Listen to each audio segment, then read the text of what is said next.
On travaille avec plus de 1000 entreprises, de toute taille et de tout secteur, et elles font appel à nous parce qu'elles sont en pleine transformation. Elles vivent en effet des mutations de toutes sortes et tout en même temps. Transition numérique, transition écologique et responsabilité sociale, des changements profonds de comportement, ça les oblige notamment à s'interroger sur leur modèle, sur leur raison d'être et puis sur la manière avec laquelle elles envisagent le travail demain.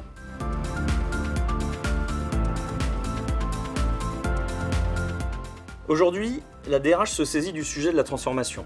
De ce fait, elle est clairement plus que jamais au centre du jeu.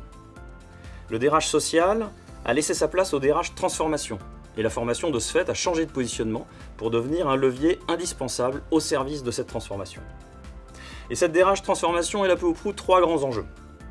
1. Accompagner la transformation de l'entreprise en créant les conditions d'organisation, de management, de gouvernance, d'attraction et de rétention des talents, de gestion des compétences. Second enjeu, accompagner les managers, collaboratrices, collaborateurs dans le développement de leurs compétences et leurs soft skills.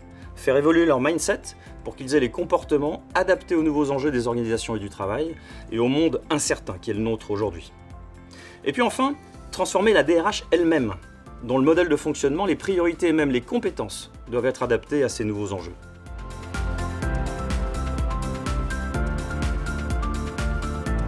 C'est très difficile de faire des choix parce que les priorités sont très nombreuses et puis parce qu'elles diffèrent bien sûr selon les entreprises.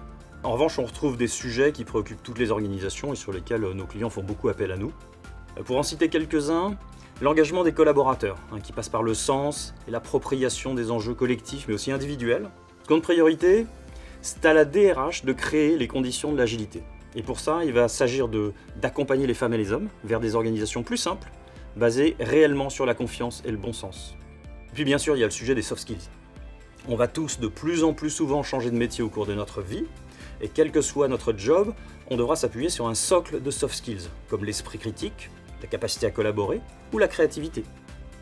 On a d'ailleurs monté une chaire l'an passé avec l'EM Normandie sur ces sujets. Nous, de notre côté, chez Julius Terwen, on apporte notre aide, notre recherche, notre innovation pour que les choses changent en bien, durablement, pour nos clients et leurs collaborateurs. C'est la promesse qu'on met derrière le Consulting for Good, qui est le positionnement qu'on incarne.